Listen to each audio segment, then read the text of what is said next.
জনাব আসিফ মাহমুদ সজীব ভুঁইয়া জাতীয় নাগরিক পার্টি এনসিপিতে যোগদান করলেন। আমরা তাকে স্বাগতম জানাচ্ছি। প্রার্থীগণ যারা নমিনেশন জমা দিয়েছে সারা বাংলাদেশে, আরো একটি কারণে এই দিন ঐতিহাসিক হয়ে থাকবে, বিশেষভাবে গুরুত্বপূর্ণ হয়ে থাকবে জাতীয় নাগরিক পার্টি এনসিপির ইতিহাসে। কারণ আপনারা দেখতেই পাচ্ছেন যে আমার বাম পাশে বসে আছেন জনাব আসিফ মাহমুদ সজীব ভুঁইয়া, জুলাই গণঅভ্যুত্থানের সম্মুখ সারির যোদ্ধা, অন্যতম কাণ্ডারি, যিনি অসীম সাহসিকতার সাথে সময়গুলোতে লড়াই করেছেন। মার্চ টু ঢাকা আসার কর্মসূচি যার মুখ থেকে ঘোষণা হয়েছিল এবং এই গণঅভ্যুত্থান পূর্ববর্তী সময়েও বিশ্ববিদ্যালয় জীবনে তিনি ফ্যাসিবাদের বিরুদ্ধে ছাত্রদের পক্ষে সবসময় লড়াই করেছিলেন। গণঅভ্যুত্থান পরবর্তী সময়ে অন্তর্বর্তীকালীন সরকারের দুটি অত্যন্ত গুরুত্বপূর্ণ মন্ত্রণালয়ের তিনি অত্যন্ত দক্ষতার সাথে এবং সফলতার সাথে পালন করেছেন। গণঅভ্যুত্থানের আকাঙ্ক্ষা বাস্তবায়নে সরকারের ভিতর থেকে চেষ্টা করেছেন।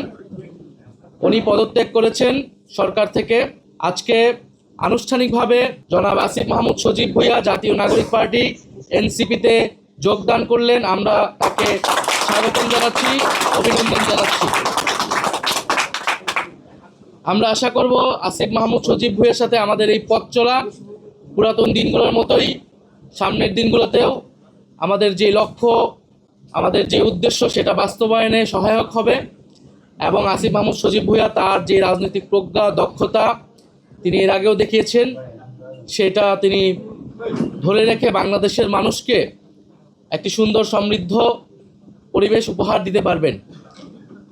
আমাদের আজকে জাতীয় নাগরিক পার্টি এনসিপির রাজনৈতিক পর্ষদের একটি জরুরি সভায়, যেটি অনলাইনে অনুষ্ঠিত হয়েছে, সেই জরুরি সভার সিদ্ধান্ত মোতাবেক আমরা জনাব আসিফ মাহমুদ সজীব ভুঁইয়াকে জাতীয় নাগরিক পার্টি এনসিপির মুখপাত্রের দায়িত্ব দিচ্ছি। পার্টির পক্ষ থেকে তাকে মুখপাত্রের দায়িত্ব প্রদান করা হয়েছে এবং আপনারা জানেন যে এনসিপি নির্বাচনী যাত্রায় পুরোপুরি ঢুকে পড়েছে এবং এই নির্বাচনকালীন সময়ে এই নির্বাচনে কর্মযোগ্য এই গুরুভার এবং এই সময় সংগঠনটাকে ধরে রাখার জন্য জনাব আসিফ মাহমুদ সজীব ভুঁইয়া তিনি এবারে নির্বাচনে অংশগ্রহণ করবেন না, বরং জাতীয় নাগরিক পার্টি এনসিপির মনোনীত প্রার্থী যারা রয়েছেন তারা যাতে জিতে আসতে পারে এবং সংসদে গিয়ে বাংলাদেশের মানুষের গণঅভ্যুত্থানের পক্ষের কণ্ঠস্বর হয়ে উঠতে পারে, সেজন্য তিনি কাজ করবেন। এবং এ কারণে জনাব আসিফ মাহমুদ সজীব ভুঁইয়াকে আমাদের জাতীয় নাগরিক পার্টি এনসিপির যে নির্বাচন পরিচালনা কমিটি, সেটার প্রধান হিসেবে দায়িত্ব দেওয়া হয়েছে।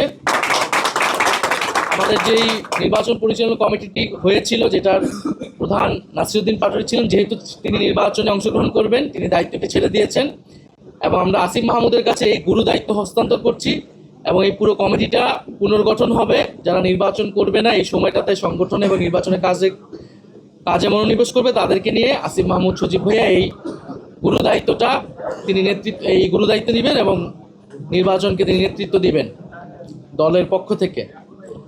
আমরা এর পাশাপাশি আসিফ মাহমুদ সজীব ভুঁইয়াকে আমাদের যে রাজনৈতিক পরিষদ নীতি নির্ধারণী আমাদের যে বডি রয়েছে, সেটার অন্তর্ভুক্ত হিসেবে আমরা অন্তর্ভুক্ত করেছি আমাদের জরুরি সভায় এবং পরবর্তীতে আমরা সাধারণ সভায় এটি আমরা সকলের কাছে আমরা সেটার আমরা রেটিফাই করে নেব।